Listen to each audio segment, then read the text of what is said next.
उसी तरह की परिस्थितियां बनाकर गुमराह करने का काम किया, तो उसमें आप सबने पता है, जैसे का संविधान के बारे में जो उन्होंने भ्रांतियां फैलाई, आरक्षण को खत्म कर देंगे, संविधान को खत्म कर देंगे।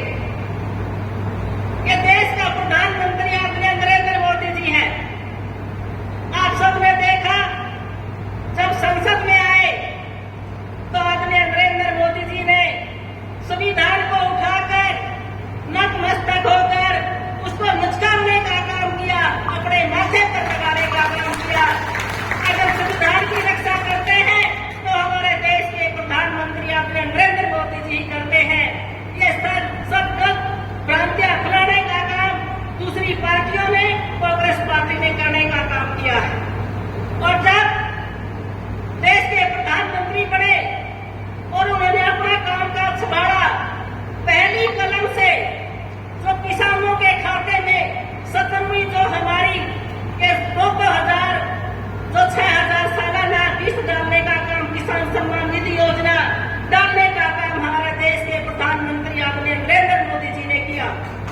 और जब कैबिनेट की पहली मीटिंग हुई, उसमें भी किसानों के हित में जो एमएसपी को बढ़ावा देने का काम हमारे देश के प्रधानमंत्री आदरणीय नरेंद्र मोदी जी ने किया है। आप सभी कार्यकर्ता समझदार हो, आप सबने पता है, एक तरफ तो भारतीय जनता पार्टी थी और दूसरी तरफ सभी पार्टियां मिलकर चुनाव लड़ रही थी, तो इस तरह की भ्रांतियां उन्होंने फैलाने का काम किया, लोगों को गुमराह करने का काम किया है। आज अगर देश हित में काम कर रहे हैं तो हमारे देश के प्रधानमंत्री आदरणीय नरेंद्र मोदी जी कर रहे हैं, चाहे उसमें किसान है, चाहे उसमें युवा है, चाहे उसमें महिला है, चाहे उसमें हमारा गरीब व्यक्ति है, व्यापारी है, कर्मचारी है, तो इसी तरीके से हमें काम करने का काम कर रहे हैं। और हमारे प्रदेश के मुख्यमंत्री माननीय नायब सैनी जी भी करनाल से विधायक बने, उसकी भी मैं आपको बधाई दूंगी। और इतने शहर समाज के हमारे माननीय मुख्यमंत्री जी, जब से आचार संहिता हटी है, हमारे प्रदेश हित के लिए रोजाना एक नई योजना बढ़ाने का काम कर रहे हैं। और कल ही आप देखो, यहाँ पर सभी सम्मानित सरपंच बैठे हैं। आपने इतनी उम्मीद नहीं की कि हमारे माननीय मुख्यमंत्री जी इतना कुछ हमको देंगे।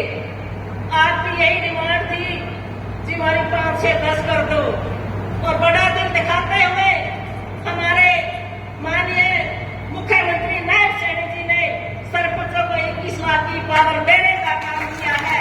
और यही नहीं, इसमें बहुत सारे एजेंडे हैं जो कल इतना मान सम्मान क्षेत्र में सभी सम्मानित सरपंचों को देने का काम किया है। तो मैं सभी सरपंचों को कहूंगी, लोकसभा चुनाव में मुझे कहने में कोई कोताही नहीं बरतूंगी। आप सबने पता है, सरपंच हमारे साथ भी थे और ज्यादातर दूसरी तरफ झाड़ू का पीछे लग रहे थे। झाड़ू में कुछ नहीं, एक ही सीट थी सारी अपने हरियाणा में, वो भी साफ करने का काम नवीन जिंदल जी ने किया। क्योंकि हमारे नवीन जिंदल जी जो पहले 2 बार एमपी रहे और जो इन्होंने काम करके दिखाया हमारी लोकसभा के लिए, इसने देखो भी सामाजिक कार्य, एक समाज सेवी, उद्योगपति और एक पढ़ा लिखा शिक्षित सांसद हम सबने चुनने का काम किया है।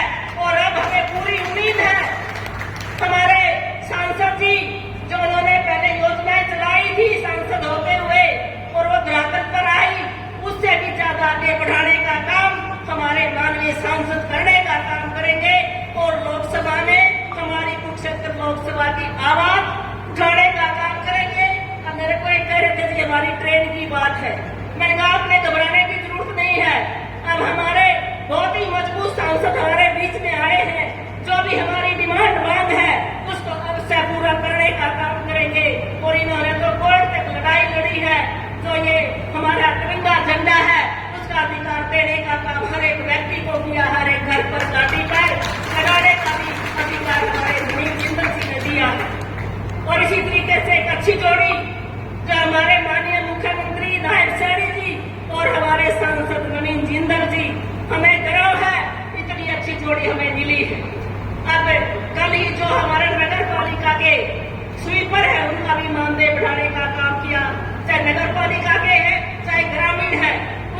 काफी देर से बैठे हैं, मैं आपसे यही एक निवेदन करूंगी, अब जो कमियां रही उसको पूरा करने का काम आप सब करेंगे, क्योंकि आप पार्टी की रीढ़ है और तीसरी बार